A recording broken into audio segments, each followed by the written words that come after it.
देखिए, दरिद्री अथवा दरिद्र वही व्यक्ति है जिसके पास धन पर्याप्त है और इतना धन है कि भोग भोगते हुए सुखपूर्वक उत्तम भोजन, उत्तम सुंदर सुंदर वस्त्र, ऐश्वर्य के समस्त साधनों की बाहुल्यता है।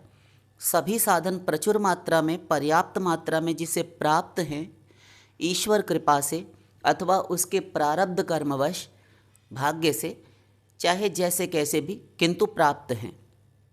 घर है, द्वार पे वाहन खड़े हुए हैं महंगे महंगे, और भी तमाम सारी जितने भी प्रकार के सुख हो सकते हैं, जितना ये मनुष्य शरीर चलाने के लिए, इस संसार में जीवन धारण करने के लिए आवश्यक है, उनसे अधिक है। साधारण शब्दों में कहें तो रोटी, कपड़ा और मकान, किंतु इससे अधिक है उसके पास। लेकिन फिर भी जिसे संतोष नहीं है, हर समय अतृप्त सा बना रहता है, आधा अधूरा स्वयं को अनुभव करता रहता है। धन के लिए, भोगों के लिए, सांसारिक सुखों, पदार्थों के लिए वासनाओं से भरा हुआ हृदय लेकर नित्य प्रति अहर्निश रात दिन आकुल व्याकुल सा बोराया हुआ मारा मारा फिरता है। संतोष है ही नहीं जिसके हृदय में, और पालूं और जोड़ लूं और कमा लूं और इकट्ठा कर लूं और बटोर लूं और संग्रह कर लूं, यह जो खाऊं खाऊं मची है ना जिसके मन बुद्धि में, वही दरिद्री है। कोवा दरिद्रो विषयानुरागी, शंकराचार्य जी की प्रश्नोत्तरी में आया कि दरिद्री कौन है, तो जो विषयों में अनुरक्त है, विषयों का अनुराग जिसके हृदय में भरा हुआ है, विषयासक्ति है जिसके हृदय में, वही दरिद्री है।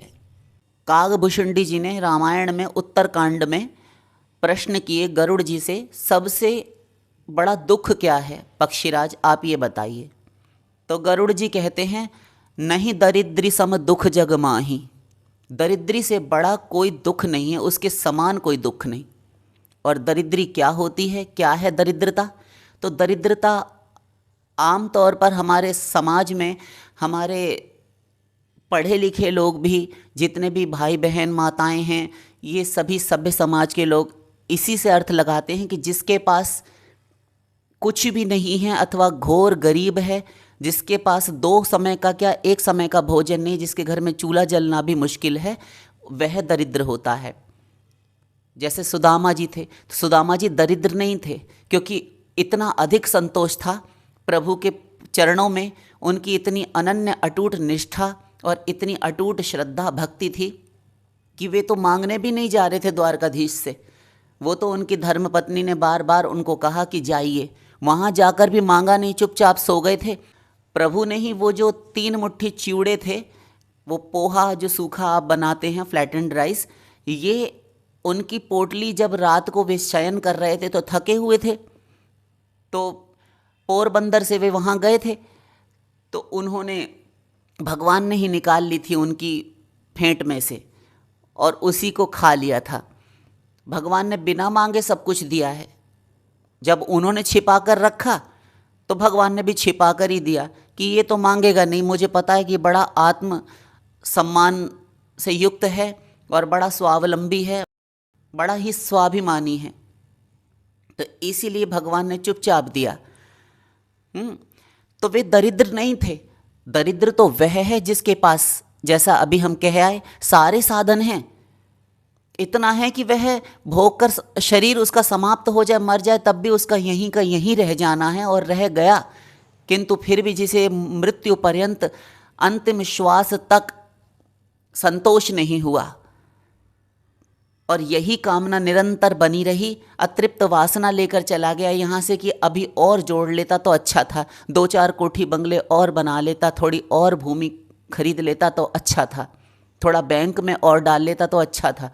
ये जो होता है ना, उसी को दरिद्र कहते हैं। नहीं दरिद्री सम दुख जग माही, यत पृथिव्यां व्रीहि यवम हिरण्यम पशवस्त्रियः न दुह्यन्ति मनः प्रीतिम पुंसः काम हतस्यते।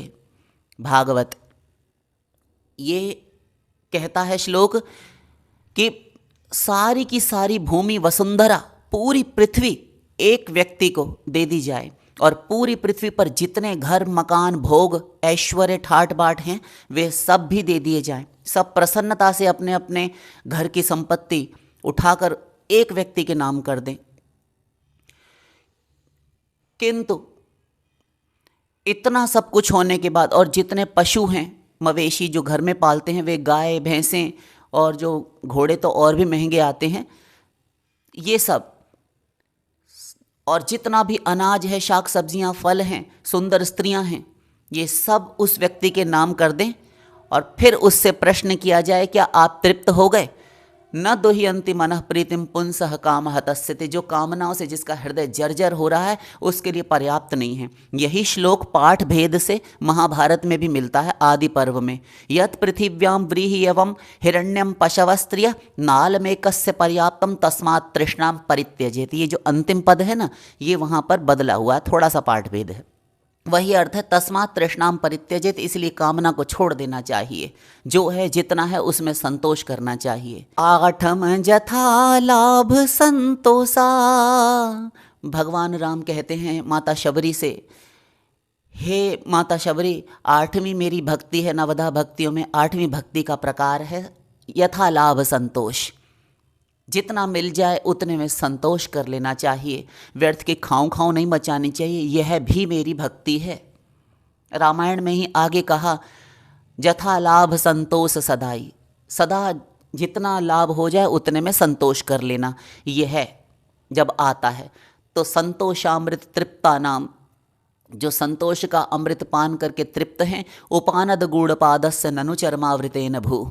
जिसने चमड़े का जूता पहन रखा है तो फिर चाहे सारा भूमंडल कंटका कीर्ण हो, कांटों से भरा हुआ हो, किंतु उसके लिए सारी पृथ्वी भी चमड़े से ही ढकी हुई है। पद्म पुराण। तो इसलिए कामना का त्याग करने के लिए कहा जाता है। जो है उतना पर्याप्त है। केवल इस हाड़ मास के इस पांच भौतिक शरीर को चलाने के लिए आप चाहे कितना भी पाप कर लें, कितना भी धर्मपूर्वक अर्जित कर लें, कितने ही साधन हैं,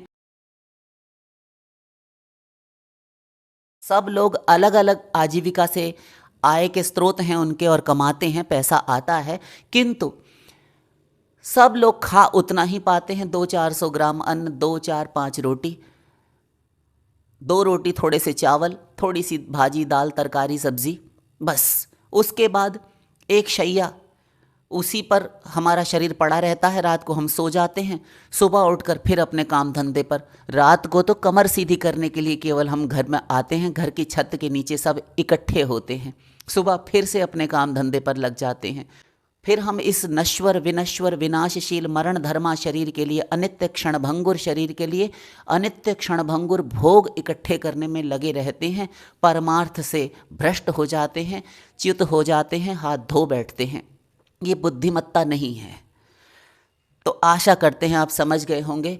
दरिद्री वह नहीं है जिसके पास कुछ भी नहीं है, जिसने दैवी संपत्ति का त्याग नहीं किया, जिसने अपने दैवी गुण सत्य, क्षमा, धैर्य, आर्जव, सरलता, तितिक्षा, ब्रह्मचर्य, जितेंद्रियता, धर्म का त्याग नहीं किया, जो भगवत भजन का, भगवत मार्ग का त्याग नहीं करता, वह चाहे गरीब भी दिखाई पड़ रहा है किंतु वह दरिद्री नहीं है। धनवंता सोई जानिए जाके राम नाम धन होए। और बाकी जिसके पास सब कुछ है किंतु संतोष नहीं, और पालूं और जोड़ लूं, वही दरिद्री है। आशा करते हैं आप समझ गए होंगे। शेष फिर लाडली लाल की।